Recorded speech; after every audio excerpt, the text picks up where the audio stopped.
Hoping that's not a troll. Welcome, everybody, to another live stream here at Top Shelf Whiskey. Thank you all for joining us.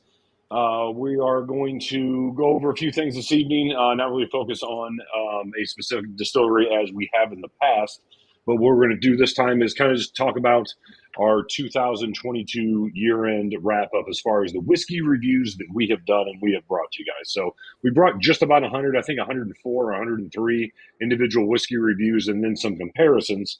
But what we're going to focus on is just the individual whiskey reviews and give our top three in three different categories. One, bang for your buck. So best whiskey top three whiskeys we had this year as far as the dollar amount. Number two, our biggest whiskey disappointments. Again, top three of those. And then we'll finally get to our top three whiskeys of the year that we reviewed. So for each of these categories, we're going to give three of our favorites, and then keep in mind we're only going to limit it to about the 104, 103 individual whiskey reviews that we did this year. One more caveat: we did do a few sample reviews of some super epic whiskey this year. We are probably going to omit those from any list since we didn't have the entire bottle to experience it, but we will kind of talk about those in honorable mention, so we'll get to all of that information for you guys too. Dustin, say hi to the folks. Hey, guys. Welcome. Thanks for joining. And from Mike and both of us, I want to thank you guys for the incredible growth the channel saw this year. I mean, we had 40% growth year over year, Mike, across the board. And we really think we added like 5 live streams this year. That's it. So the growth was purely just you guys watching the videos, commenting, and sharing it. So appreciate that, guys. Yeah, we don't do a lot in the way of, aside from just bringing you guys the whiskey reviews, straight up. We do a ton of extra stuff like merchandise and things of that nature. But fortunately, what we can offer is a steady stream of reviews. I think since Dustin joined the channel two and a half years ago, I think we've put out 240 some individual reviews, Dustin, if my count was right. So we're pretty consistent. Yeah, we're pretty consistent where we're giving you 2 new whiskeys every single week. And we have been doing that for going on 3 years now. It's pretty much steady. I think the last 2 years completely, we had 2 videos every single week, period. I don't know when we started. It was probably the year before, but it's been consistent for sure. Yeah, definitely. And before we kind of get into our review or our awards and everything else like that, we figured we'd just kind of chat it up with a few of you guys. So again, welcome everybody. I kind of want to get caught up here in the chat for a second. We can always do a little thing. We'll ring up Jimmy T. What's going on, guys? Appreciate it. My main man, Roy. How you doing, man? How's it out there in California? It's cold here in Ohio these days. We got a little cold snap, but I'm sure you're doing well out there in California, Roy. Sipping on some epic whiskey.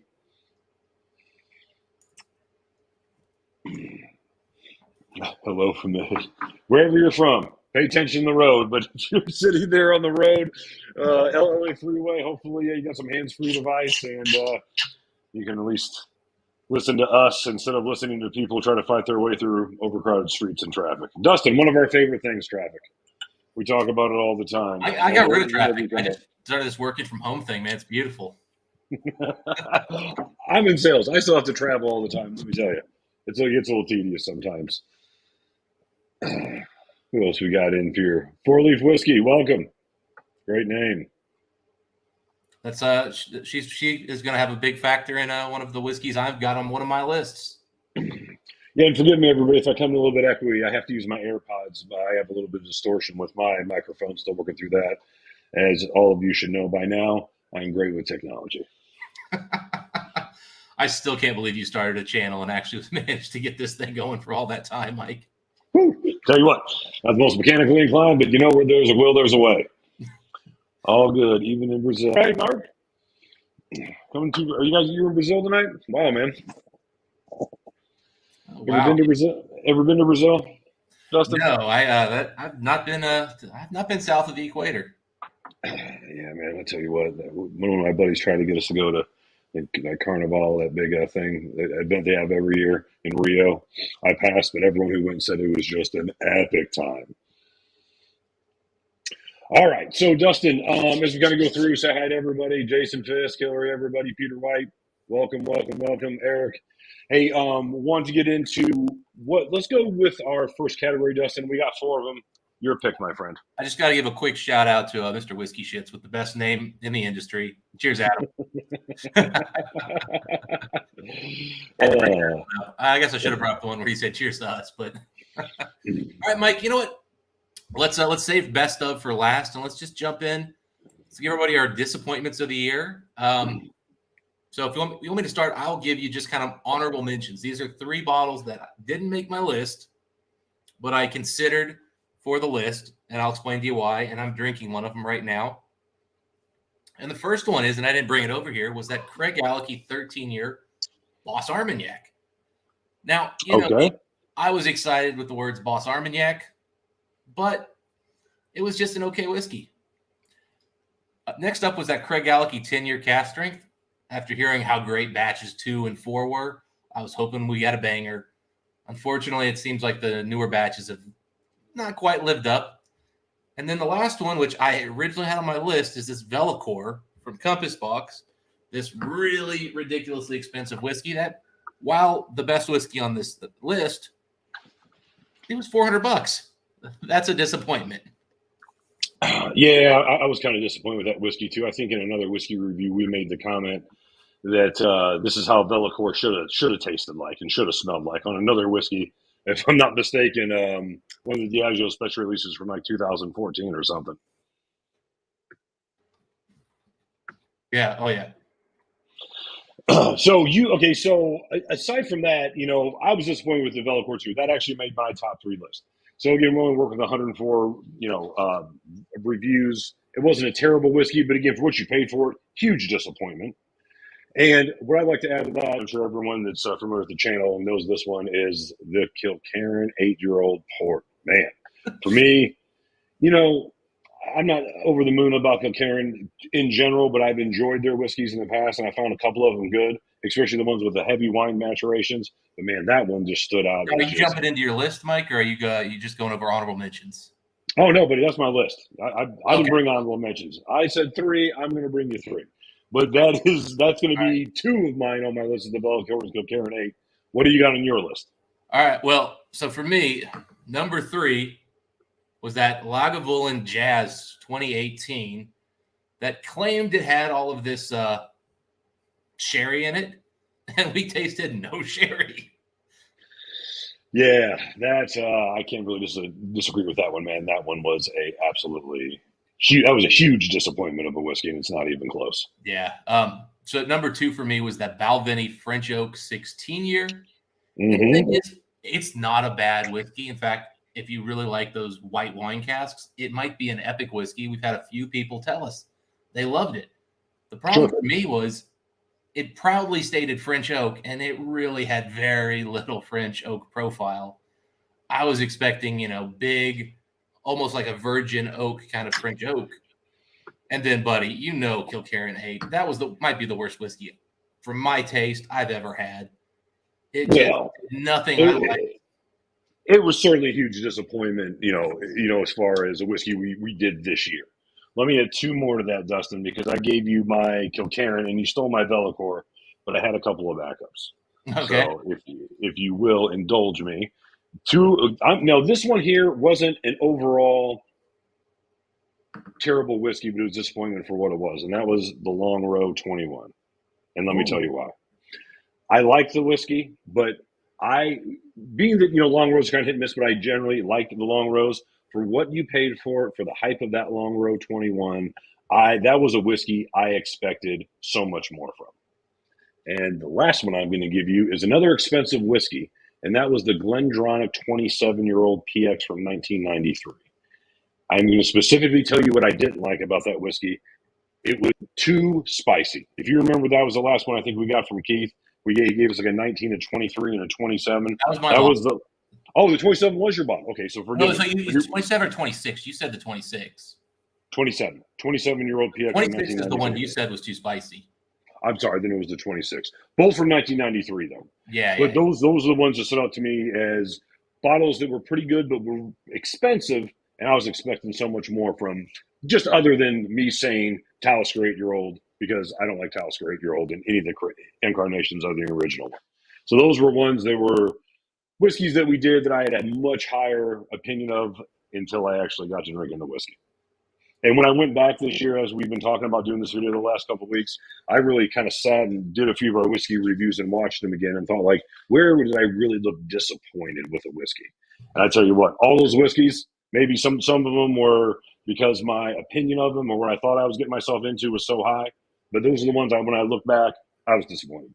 Yeah, disappointed doesn't mean bad. It means I expected more than I got. Correct. I'm not saying they're the worst whiskeys. Again, they were just the biggest disappointments of the year. All right, Mike, I picked this one. Where do you want to go? Value or surprise next? Let's go with the best value whiskeys of the years. I think this is a fun category. I think this is a category that a lot of people can relate to. Dustin, you want to go first?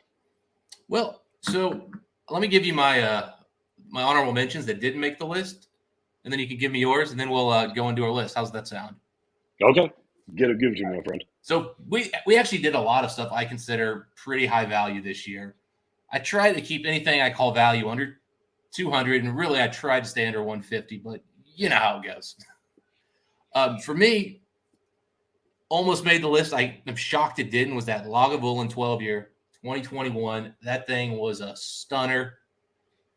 The Lefroy Cartridge PX, unbelievable. Still can't believe I didn't make my list. And then I had to put it somewhere. That Cavalon single cask from the whiskey world. That was $130, Mike. That was, yeah. My only question to you is how that can be an honorable mention. Seriously. That was that good of a whiskey. So, Dustin, I did not do a whole list of honorable mentions, but I did do one honorable mention, and it's actually a bourbon. Oh, okay. Jack Daniel's single cask. Oh, the black, the gold label. Actually, a coworker of mine just picked up 3 more of those. The 375 mLs, but that is my one honorable mention as far as value. The 375 ml, I think Adam picked them up for like $40 a piece, just here recently, like a week ago. There's no place out in California, and my thought is, man, that gold label Jack Daniel's that the distillery manager picked out, that was, I'm talking from a fifth, that was $200 whiskey or $200 bourbon. And that was so easily had and still is had a year later. And it was just a great whiskey. Didn't quite make my list of top 3, but that's the one I will mention that I have. That's a great choice. All right. So to get to my actual list, since you've already blown one of them, which is the Cavalon Whiskey World exclusive, which was my number 1, let me get you to the second most obvious bang for your buck whiskey we did this year. And that, my friend, of course, is the Boona 12 cask strength that we've been gushing over for about the last 2 or 3 weeks and telling everybody to buy, who's on Patreon last probably month or 2 months, and probably 2 months going on now. But just an absolute epic whiskey that we got, I think, shipped to my door for $91 a bottle, including the freight charge, UPS charge. Unbelievable value, just like the Cavalon. You can't buy enough of those for that price. Oh, yeah. My man drinking this Cavalon single cask right now, you're a lucky man. Dustin said earlier, how many bottles of that do you think were in that cask? 500, 600? I said, no, Dustin. There are 421 because I tried to get bottle 1 and 420 or 421 on about 10 different orders. And my numbers kept bouncing all around. But rest assured, if you have the bottle from the whiskey world, you have bottle whatever of 421. Tell me if I'm wrong. Oh, I believe you. All right. What do you got on your list, Dustin? Give it to me. Yeah. So for me, number 3 was I'm going to bring this one out here because this deserves more love. This New Riff malted rye sherry finish. Now I know you can't just easily get these, but this is like $60 at the distillery, $70 at the distillery. I'm hearing some of these are available at $100 secondary, and this is just unbelievable stuff. Love what's coming out of New Riff. Number 2 for me, and I started debating if I should have moved this lower because of the price, but I just freaking fell in love with this OLC 01. This was incredible. Port Charlotte and beautiful sherry casks, a combo you just can't ask enough for. And then, well, come on, man, $75. $75. That was that's American too. Yeah, and I mean, when you compare this with a 2020 release, or sorry, 21 release, the improvement in quality is shocking. And there's nothing bad about that 2021 release, but the 2022 is just a whole other level. Yeah, we actually had that back to back to us. What was it, 3 weeks ago with Keith, Multi-Man Cave? Yeah. Keith brought up the 2021. So we had we had them both right side by side. We kind of dug into the previous version of the Buddha 12 cast strength from last year. And you're right, nothing wrong with the whiskey. That's still $80 whiskey all day long, and that's a good value for $80. Mm-hmm. But compared to this new one, man, it's a completely different whiskey. You know what I'm saying? I mean, it's not even close to being on the same level. No. Yeah, I mean, and buddy, I'm right there with you. That OLC Port Charlotte, to me, that was another one that, I mean, can be had for under $100, and that was just an epic whiskey. The extra cask maturation that on that was almost perfect. Yeah. All right, buddy. I think that puts us on surprises. You want to jump in, or you want me to go? Yeah, let me go first. So, a lot of the surprises, man, you helped me out with. You brought a lot of low key stunners, and you just dropped them on me. You know, I remember that Boone at 12 was one of them. You just came here and you acted nonchalant about it, like we're gonna do this. I'm like, we haven't done a Boone in a while. And I smelled and tasted that, and I was absolutely stunned. So let me start with the list by the whiskey I was the most stunned about all year long, and that was absolutely the Killoman 10-year-old. That, to me, I knew nothing about that distillery. It came in an old 1940s medicine bottle. It looked like, a snake oil salesman was selling out of the back of a horse-drawn wagon. And when I looked at it, I'd never heard of them. And, I had a lot of questions. And I didn't know anything about the cask maturation. It was the craziest cask maturation spelling I've ever seen. And that was an absolute showstopper of a whiskey. Yeah, I like that they didn't stick with one L. They needed two, so it literally says Kill Owen. Yeah, it's an easy one to remember how to spell. Your name is Owen. You're not going to that distillery. Yeah, I know one Owen. I didn't like him either. Man, I got to give a shout out to Stacy there, Four Leaf and the Donald Rants. Donald's definitely the one who got me to buy this one, but I've gotten to try some other Kill Owens thanks to Stacy, and oh my goodness, I mean, everything they're doing is just incredible. That's the beautiful thing about the whiskey community. So many people will turn you on to things you never would have, thought before. But if you had enough whiskey conversations with someone, you get an idea of what they like and kind of what their profile is. So it's always good to have other people that you think highly of their opinion that will give you recommendations that turn out to be so right. I mean, I'm telling you, I still can't fathom that. It just shocked me so much. All right, let's catch up on the chat here real quick before we go to the next category. Madison Drum, Boone 12 cast strength is a beast. It is. Did we tell Madison Drum about that, or did you tell me? Wait, Mike. Let me knock out a couple more here. We got. I'm sorry. You saw through my list. Yeah. So, I'm upset and sad that this didn't make my list, but it's number 4, and it was the 4-gate 4x4 9-year-old MGP finished in 4-square rum. Mike, I don't think much of rum finishing, and I didn't know this was going to be MGP when I first tried it. Blew my mind. Had to get a bottle. Awesome stuff. I like that quite a bit too. Next up, I got to bring this one up because here we go. I couldn't believe this. I heard some dude on he's some kind of drummer guy talking to some other drummer guy. They talked bourbon, and they were talking about how good this was, and I was like, all right, whatever. I'll try one, buddy. Mash and drum, and I'm trying to think what's the other name? Drums and drums. Yeah. Unbelievable. These Lucky Sevens just killed it this year. I bought 6 bottles. Yeah. The Lucky 7 Proprietor, man, was a banger. Although we did kind of figure out through trial and error, that if it was above 130 proof, they were quite a bit better. Yeah. And then am I wrong in thinking that? We got to bring up Cannon Gate, 11-year. Yep. Elijah Craig barrel proof. Aged 3 years in Kentucky, and then finished aging in Scotland. Unbelievable. Yeah, I forgot about that one, man. That's a low-key stunner. I really, really, really enjoyed that whiskey.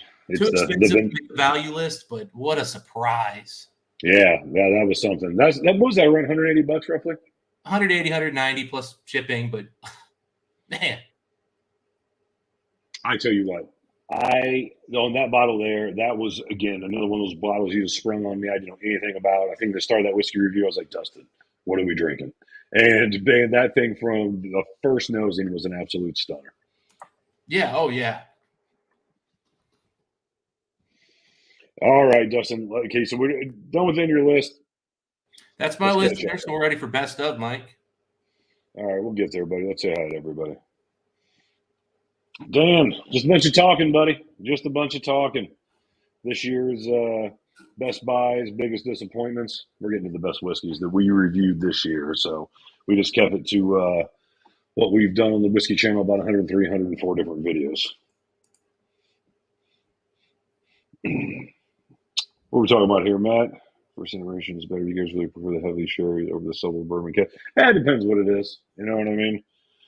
I mean, you know, just certain distilleries, I think, lend itself spirit better to bourbon or sherry to some degree. But then, Yeah. Well, for me, it wasn't just that, but it to me tasted like it was a better cask.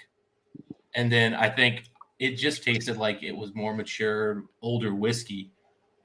The sherry definitely played a role in my enjoyment, but I really just feel like they just matured the whiskey longer. But like I said, there's nothing wrong with that first one. mm-mm.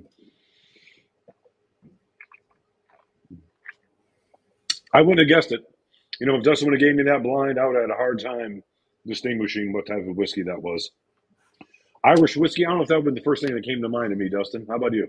Oh no, I think it's got a beautiful Irish profile going on. It's got that kind of it's got that pot still, like it's sort of like comes off like a single malt, but it doesn't because they're using unmalted grain. I think they're actually in this one. I think they're actually using just straight up some grain whiskey. So I mean, it really gave me that kind of vanilla grain whiskey note, but a little bit of pot still spice. I mean, yeah, to me that was a very classic Irish profile that drank like 20-year-old whiskey.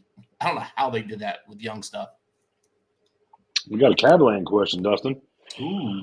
One of our favorite distilleries. I have all the Catalan Sherry Solus. For me, the Moscatel is mature in a league of its own, probably 93, 94. So, yeah, so I'm assuming he's talking about the four big ones. What, Moscatel, PX, Manzanilla, and what am I missing?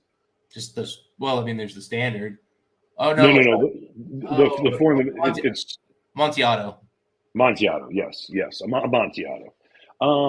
Again, there's the Yeah, standard, which is just your traditional Oloroso, and then there's also a which we haven't gotten to yet, but there is Fino. also a Fino. Yep. I tell you what, Moscatel or PX was probably my favorite for sure. The Amontillado was third in my opinion. The PX always takes a long time to open up. You got to be real patient with that Catalan PX. Yeah, that one was tough. I will say that the bottle of Moscatel that I have, I do think drinks noticeably better than yours. So I could see where Human's comment where like, it's a single cask. I may not get one as good, but man, they're all good. Oh, for sure. All right, batch 5 need to grab batch 6. What are we talking about here, Dustin? She's probably talking about their Gaelic, but I just guessing. I wasn't Oh, following. okay. That's what I'm trying to get caught up here. We got Independent Joe in the house, another channel. Joe, welcome, buddy. Joe's got some absolutely crazy whiskeys going on in his show, man. I tell you what, every time I see that guy on there, I'm just like, geez, I need to go drinking at his place for a few weeks. Was he mainly a bourbon guy or a Scotch guy? Mostly a bourbon guy, but he's dabbled a little Japanese. He's got some Irish. He's got some Scotch. He's got some Springbank stuff I don't have. That's always impressive. That's a rare one. Where's he at? California. Yeah, they have a nice market out there if you have money, for sure. Yeah, it's kind of like it's as if it's like you're in America, but you're really not because you're that far away. Look at who Dan had my back there. Thanks, Clark. Yeah, Montiato. That's sound logic.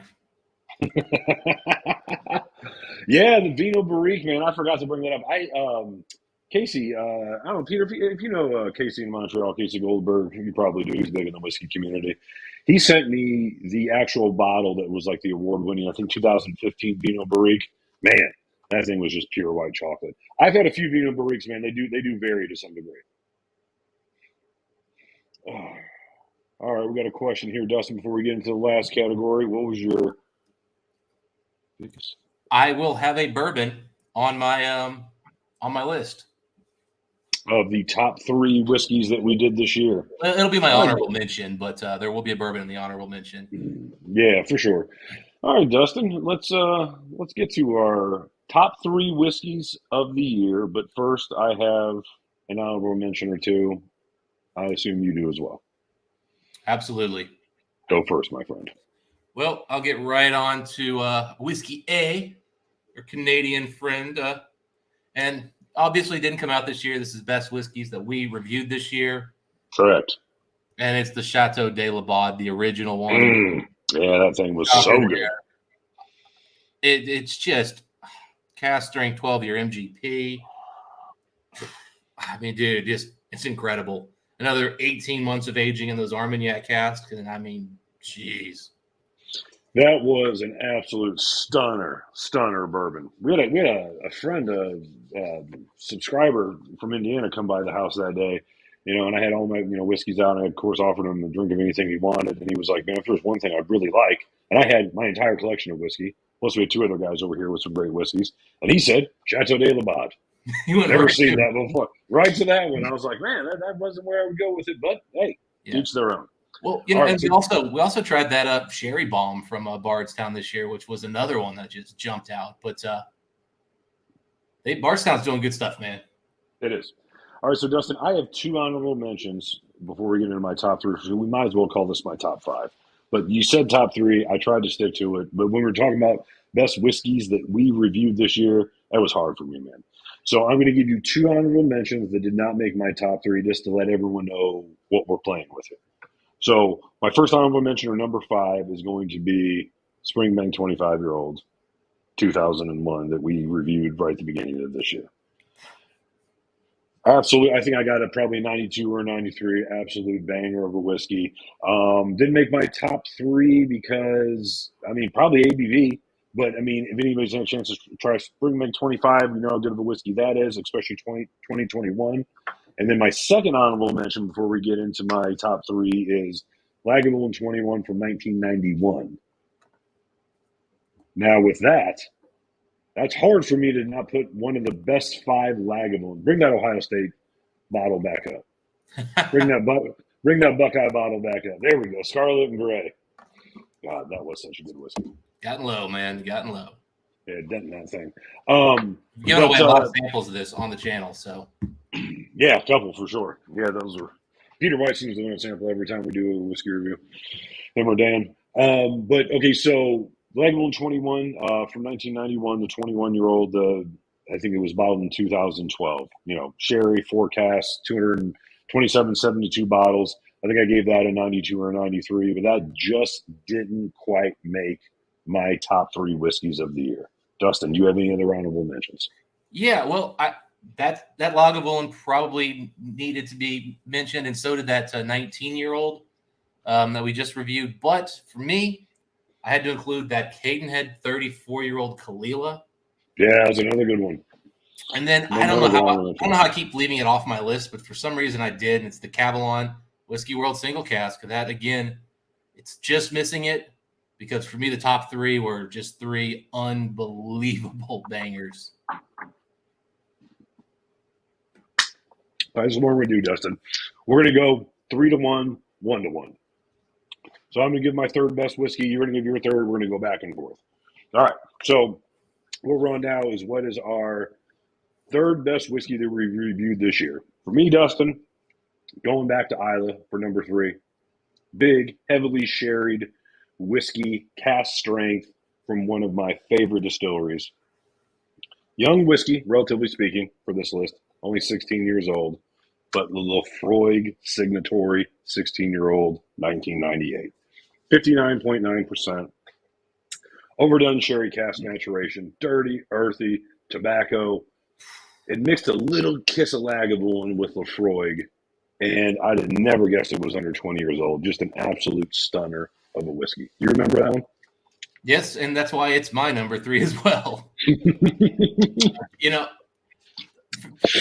Going back from what you just said, for me, what made that whiskey so incredible was the amount of flavor they were able to pack into that one punch, while at the same time it didn't burn. It didn't like go over the top. The alcohol did not overpower, despite it being, and we say only 16, but only 16 years, that high ABV, aggressive cask maturation. And yet, just like you said, the tobacco, the figs, the leaves, the smoke. I mean, and the fact that it teetered between Laphroaig and Lagavulin. I mean, it did everything. You didn't lose the malt. It was just unbelievable. Unbelievable whiskey. Yeah, I love that thing. You know, I mean, and earlier in the year we had that Elixir's Distillery Laphroaig 22-year single cask. That was also a very, very good whiskey. I bought 2 bottles of that and an exorbitant price. And I tell you what, man, it was point at least, if not 2 points better of a whiskey, that 16-year-old. It was really an incredible whiskey. Yeah, oh yeah. I mean, the 22 was a well put together whiskey, but for me, not even close. You know, right before that whiskey review posted, a guy had offered it up on one of the channels or one of the pages, and I was doing the editing review. I'm like, I should probably buy that because I've been sitting there a couple of days. Maybe I can get a deal on it. So I posted the whiskey review, and so I watched it in the morning so I could get another review. And I thought to myself, I talked myself into buying the bottle on the whiskey review. So I think I told you, I think I'm just going to go ahead and buy a backup of this. I know you make fun of me for backups, so I get on Facebook, and then I see our boy Dan had just bought it 3 minutes ago, and he told me, since I saw your whiskey review, I thought I'd take a chance on this. Dan Clark, if you're still on here watching, man, you absolutely were in my head with that particular purchase, and we had the exact same thought at the exact same time. All right, Mike, you're number 2. Okay, so my number 2 is something you already mentioned. And again, even though we were talking Springbank 25 and Lagavulin 21 from 1991, all-time epic whiskeys that anybody will say is epic whiskeys, still, my number 2 whiskey all year that we've done is the Whiskey World Cavalon exclusive. That 10-year-old Cavalon is easily the best $150 whiskey I've ever purchased. That was beating out my old favorite whiskey for the money, Macallan Cask Strength 10-year-old at $88. That Cavalon, because we've had it next to Macallan Cask Strength. I told you that replaced Macallan Cask Strength 10 for me. That was a very affordable whiskey that gave you an unforgettable, epic sherry experience. I think it was Eric that said earlier, he hasn't had a chance to get into that Cavalon yet. Some people may not be as into it as I am. It's over oaked for sure. But that A&W root beer note that I stole, by the way, from Eric, that over-the-top A&W root beer note on the finish is just memorable. The oak note on that thing is second to none. Oh yeah, Malt Muser, yeah. Shout out Malt Muser on that one.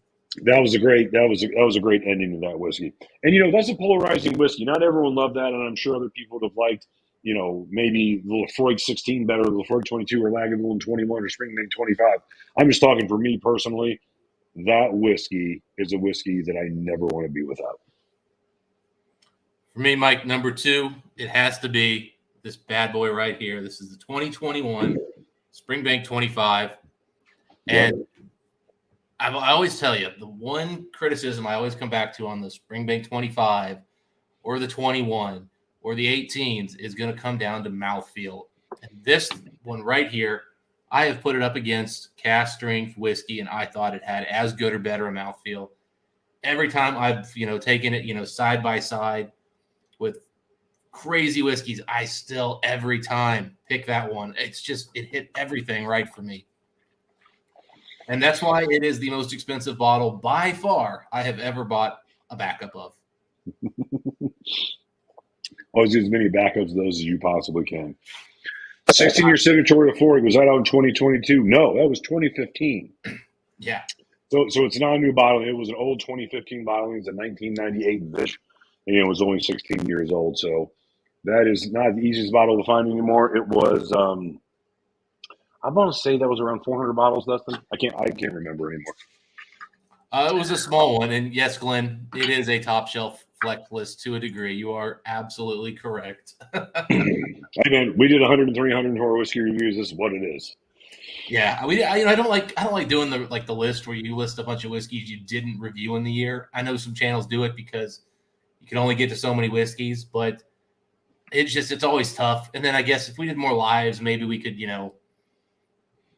talk about more whiskeys. We could kind of add them to our list to make it better. But it just feels like if you haven't talked about the whiskey in that year, I don't want to put it on the list. And then, well, by then, the next year you talk about half the whiskeys from the prior year. And then you never have a full year's worth of whiskey to talk about. Well, that too is, we drink other whiskeys throughout the year, other than the ones we review. I mean, but it's hard to remember every nuance and kind of where they rank and where they stack. That's why, even for this list, I had to go back and watch it, like the end reviews and the beginning reviews, just to see kind of where I sat with a few things like that. All right, Dustin. So let me get to what I had as my whiskey of the year. All right. And I didn't have to think about it too awfully long. As soon as I looked and saw this whiskey that was actually in this calendar year, it was a simple choice for me, and that is the Balvenie Ton 1401, specifically, and this is important, Batch 8. This dark molasses, half the casks in this are over 40 years old, early 70s vintage Balvenies. Man, I used to say to Dustin, there's only so much I'd ever pay for a Balvenie.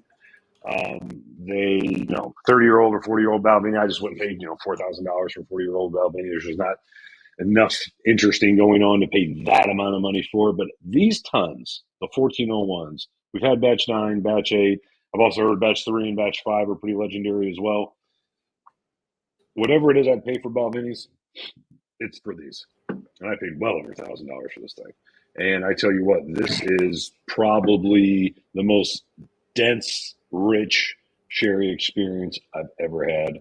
No doubt, because all three of the sherry casks that are in this are 41, 42, and 44 years of age.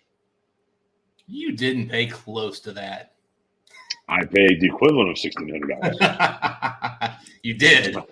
I traded a bunch of Macallan 1993s for them. Good thing to have vintage Macallan. Yes, I did not. So yes, I did not pay that, but I paid that. If that makes any sense. Yeah. No, and so that is my whiskey of the year, as well as the Balvenie Ton 1401 Batch 8. That literally just floored me when we had that, Mike. Mm-hmm. It depth, the age, the sophistication of the spirit, and yes, those old school sherry casks. And looking at the list, Mike, I picked all whiskeys with sherry in them, heavily sherried. Well, the Springbank 25, we'll just call it half sherried. And then that Caton had 34-year-old Kalila. So our lists were very sherry biased.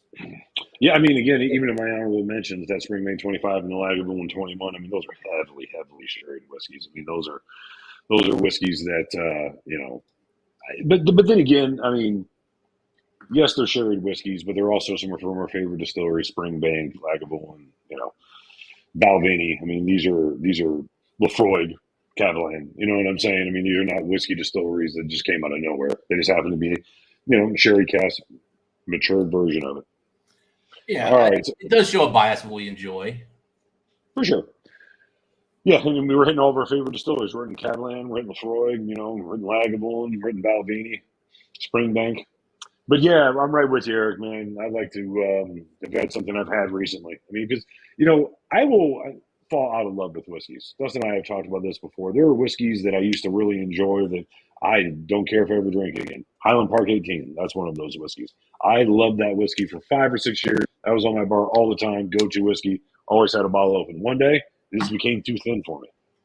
I think once I had older Highland Parks, I kind of lost my love for it. But my point is, that happens sometimes. So I can't talk about a whiskey I haven't had for 2 years or 3 years and try to remember what it was like. You know what I'm saying?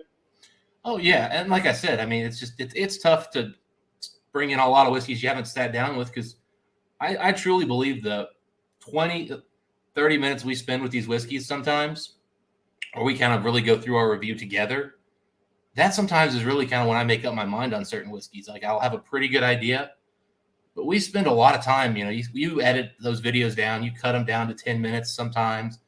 Some of these we might have been 50 on some of those videos before we're finally done.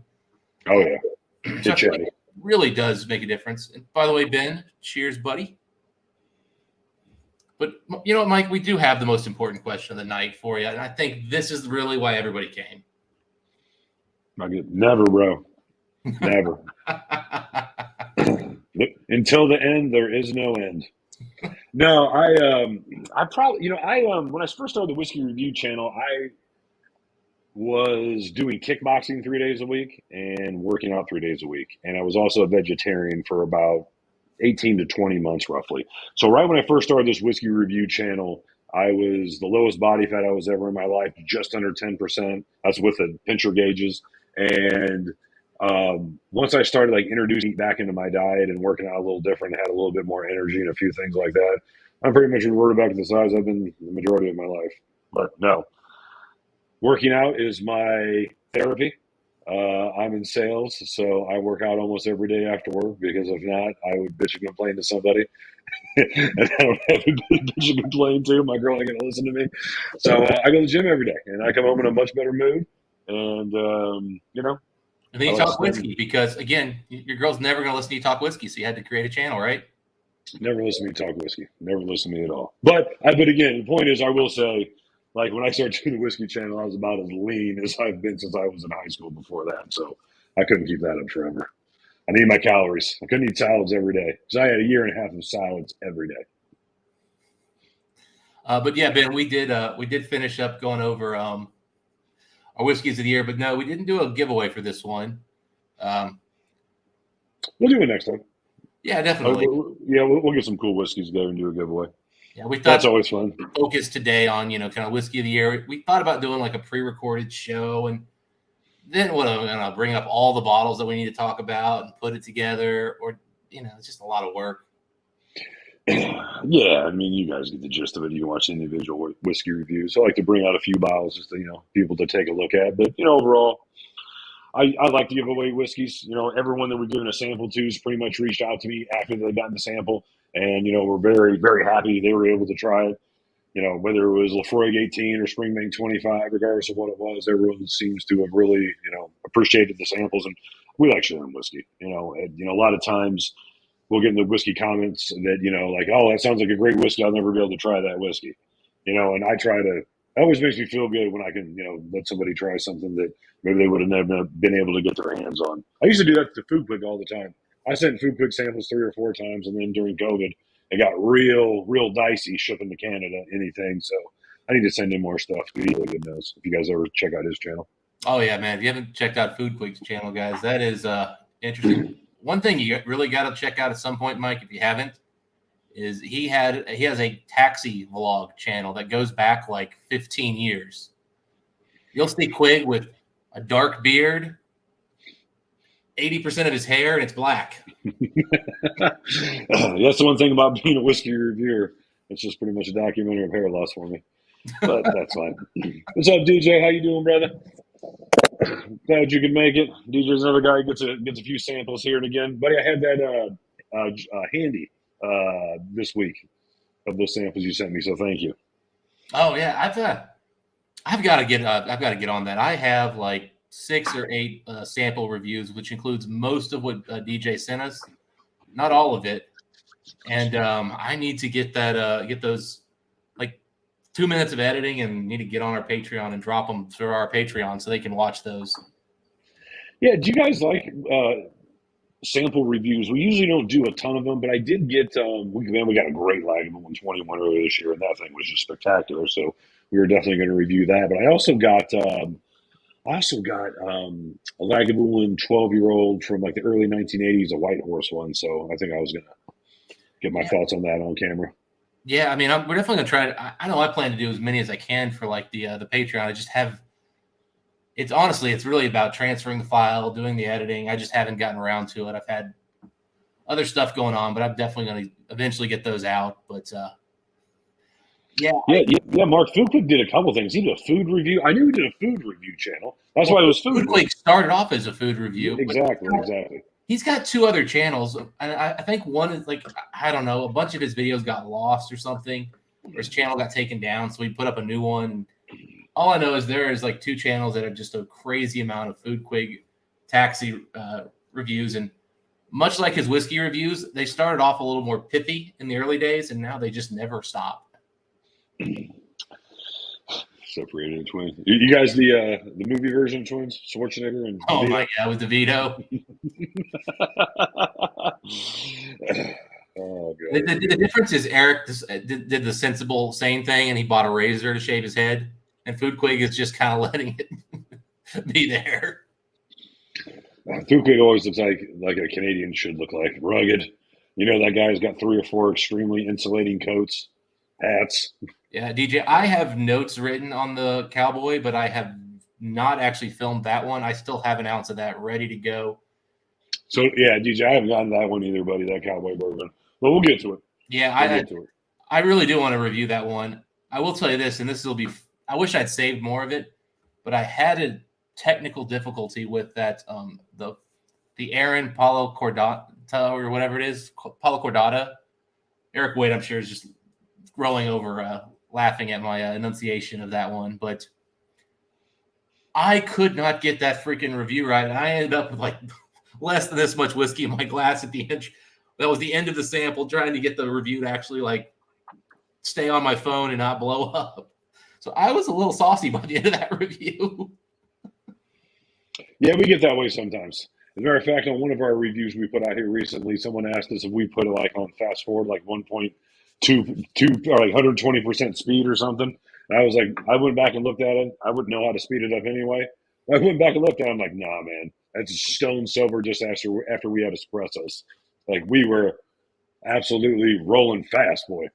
But I'm always like that, especially in the morning. Are you serious? That wasn't sped up? Man. That was not sped up. That was us. Jeez. You walked in, I made you espresso. I already had 2. I have really good espresso beans here, as anybody who's visiting my house knows. And that was a stone cold sober. Like that's literally, I got out of the car, brought in the whiskey. We set things up and we just started. Yeah, we had a bunch of people coming over and Dustin was late like always. So yeah, we just got right to it. Yeah, it's amazing how when you're leaving for a full day, basically, every time I go to Mike's, there's a lot to get prepared for before I leave. Yeah, it really is. You can forget something so small. And then when you're gone, what are you going to do? Well, like, for example, I got to make sure just the silliest things. Like I live in an apartment complex. I need to make sure my alarm is not going to go off on my computer and, wake up the neighbor like for 12 hours straight while I'm not here. Dustin's talking about his alarm clock. And the reason why that's important is Dustin sleeps like an absolute bear. You will not wake him up if he gets to sleeping. I go out cold, man. He has the bucket of water over his head sometimes when he has to get up for a meeting. Pulls a string. Oh, yeah. All that. The ice cubes have to hit you on the head, man, because the water won't wake you. All right, what whiskey are they talking about in the comments section? It's one of the samples we got from DJ Beacon. It was that Paulo Cortado, I guess, and that is a very legendary sherry maker. And it's a different style of sherry, whatever they use for that one compared to what we're used to. Really interesting bottle. Yeah, I don't know if I've gotten to that one yet. I mean, again, I'm the same boat as you. I have so many samples to get to. It's really a huge backlog. I just got to get started. You know what I mean? I just got to sit down and just drill through 5 or 10 of them at a time. Yeah, 10 maybe a bit much. I've got so many at this point that I've started just drinking some, and like I'll do it on a live stream with some other channel. And whatever I say in my sample tasting, that's my notes because I'm just not going to get all these done. Dustin, what are you drinking tonight, buddy? Well, so like I started off with that Velocore just to remind myself of, was it as disappointing as I thought? And I think that's kind of what allowed me to move that one off the list and to move that Balvenie on. And then I just poured a little tasting of this guy right here because I tell you what, Mike, I just absolutely love this this New Riff Sherry. I was able to get 2 bottles of it, and I'm just so happy with what they're doing. I hope this becomes a regular release, but if not, I'm glad I've got more for the future. Yeah, New Riff's right in your backyard, right across the river there in Bellevue. Great distillery right next to one of our favorite liquor stores. Dustin, I am polishing off finally my only bottle of Lagavulin 18 from 2016. Now, the 18 was also an 18-year-old. I got a couple of bottles of that. Wasn't nearly as good. But I'll tell you what, when we were talking about our whiskey reviews for this year, we didn't talk about this category, but I thought to myself, what whiskey did I shortchange this year from a whiskey score? And I got to tell you, This Lag 18 from 2016, the Bicentennial. Underrated whiskey. Refill American Oak, refill Sherry Oak Bodegas. Beautiful color. They don't, color these whiskeys. Not the darkest whiskey. Lagavulins rarely are. But sooty, dark, dense Lagavulin.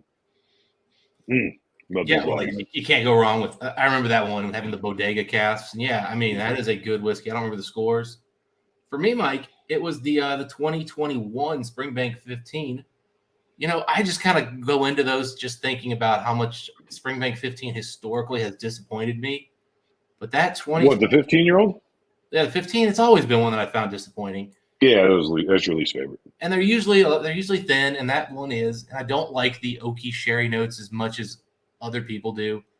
But I underappreciated the fact that whiskey really did allow enough Springbank to come out. So thankfully, we reviewed the 2022, which is a very, very similar whiskey. And I think I corrected myself and gave that one a much nicer score, which it deserved. Yeah, that was a good one. So many good whiskeys to get to, Dustin. Oh, absolutely. Our next review that we posted will be the Gold Spot 9-year. And I tell you what, that was a huge surprise to me. Whenever I see that, young of an age statement, I always think to myself, get ready for a spirity, non-complex experience. But man, I tell you what, I don't know if it was the port pipes in that one, but obviously that age statement was clearly understated. And that was a beautiful whiskey too. It definitely had older whiskey in it, just like the Blue Spot they did, where they underrated it again. I don't know what I wonder if that's one of those, like if we understate, if we underpromise and overdeliver, if down the road we decide to lower quality, maybe nobody cares. But the Gold's a one-off, so I don't know why I guess it just falls back into the rules where you can't be honest with the consumer. Oh yeah, you gotta give them the age of what the youngest whiskeys. Is that the same way with Irish it is with bourbon and Scotch? Well, in bourbon, you can definitely tell people what's in the blend. You can't do that with Scotch. I don't know the rule on Irish whiskey. Yeah, I guess I really don't either. But I mean, I would imagine it's the same way Scotch is. I mean, if there's, say, a 9-year-old whiskey, a 10-year-old whiskey, and a 14-year-old whiskey, you got to call that a 9-year-old whiskey. Yeah, I mean, the difference is with Scotch. The thing with Scotch is they can't tell you anywhere on the bottle, like that there's other stuff in there. Whereas, like, our buddies here at Bardstown, this one, there's nothing special to talk about here, but on some of their bottles, they'll go on the side here and just list 7% 12-year-old from this, 8% 15-year-old from this, and they just tell you what's in there. I wish we got more of that type of disclosure in other, spirit types, but I think there's some legal issues that prevent that kind of, open, honest discourse. Man, that Chateau Labatt, every time you put it up, I remember how good that whiskey was. Yeah, no, unfortunately, the bottle I had open is gone. I poured samples for a couple people. One of them was in the chat today. That ended my last bottle. So this one, I don't know when I'll be opening it, but it hurts not having it open right now. I'm just like, I want to drink this. Is that your last one? You just have another one? Yeah, there's two. Once I open it, man, like I'm gonna drink that to halfway in 3 weeks, a month max, and then I'll be like staring at it for the next year, going, I shouldn't drink that anymore, but I want to. Yeah, we're both bad at hitting the bottle hard the first third for sure. You gotta get used to it, man. You gotta get used to it. Must be my dog barking because my girl's here. Sorry about that. Well, we got Eric Waite's going to do an Aaron series. Now, Eric, if you can get a hold of the 18-year, the new one, the old one, the older one, the older one, those are some great whiskeys, and they generally are pretty affordable.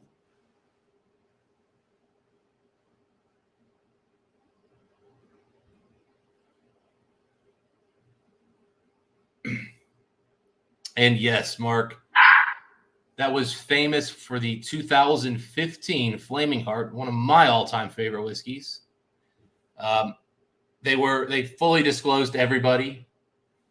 Now, there is a way I can make Mike disappear here, but I have absolutely no idea how to do it. So, oh well.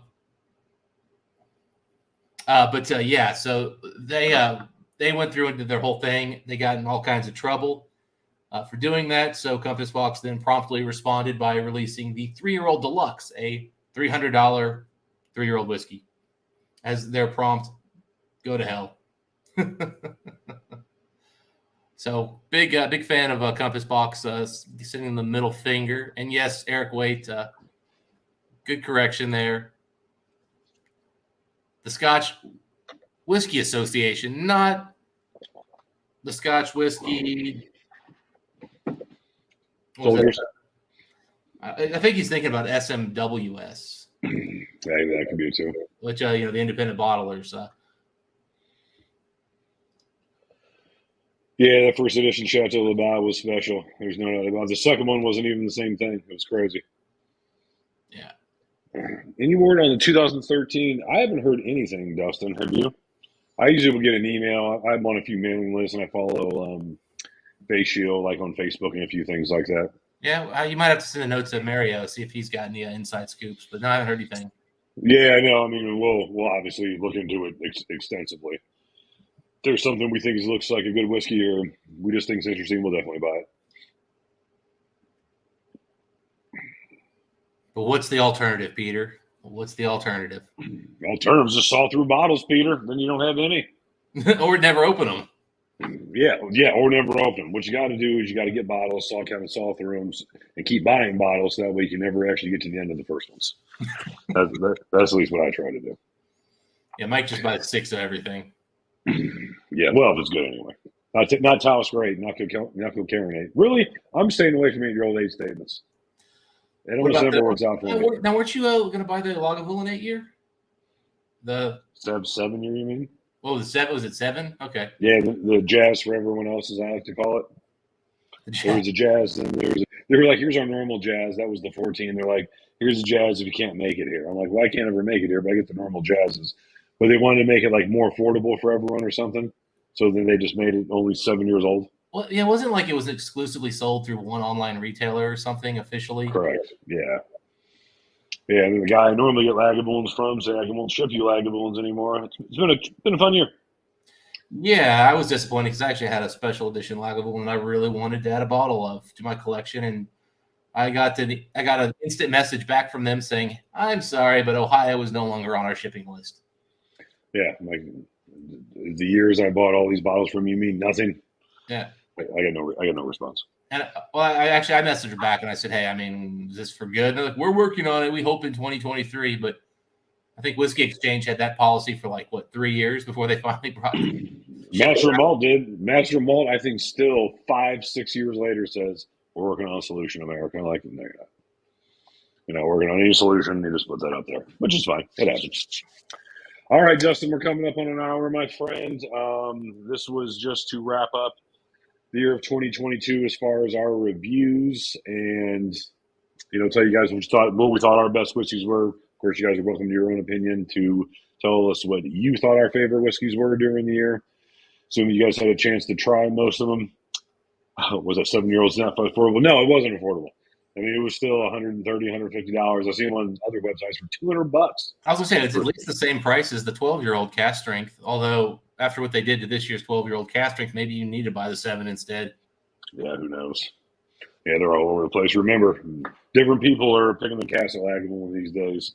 And it was hit and miss to begin with. Yeah, it was hit and miss to begin with, so. But Dustin, any other thoughts on 2022 that you'd like to wrap up the show with? No, thank you guys again. And I actually wanted to give you guys a little trivia, but you know what the most viewed video for the channel was in 2022? Mike? Well, hold on. Okay, the most viewed video in 2022. Yeah. We did a few that were kind of popular. I'm going to say Fable and Folly. Yep. 2 guys known Really? for our Scotch reviews. Our most viewed video was Fable and Folly, an American whiskey, because Diageo won't tell us why. They just chose not to use the word bourbon or whatever, because apparently they put something else in there. Yeah, that was, what, I was thinking, I was like, this, that, or whatever. Like, well, that was kind of a catchy, we did that, whenever we do bourbon reviews, it's funny. If it's a bourbon that just came out, people will watch it. If it's not, people just, well. Yeah. But I still like to drink them. We did Knob Creek 15 and Knob Creek 18. The 18, everybody watched. The 15, may as well have just said, "Hey, guys, sorry, we skipped a week." Yeah, no doubt, man. No doubt. All right, everybody. Well, we're definitely going to do more live streams. Probably we'll try to get it not every 3 weeks or every 2 weeks. I have live streams with you guys on Thursday, so I hope you guys can join us more in the future. We want to thank you guys for joining us. And Dustin, until next time, what do we wish the folks? Happy drinking. We'll see you next time, guys. Style.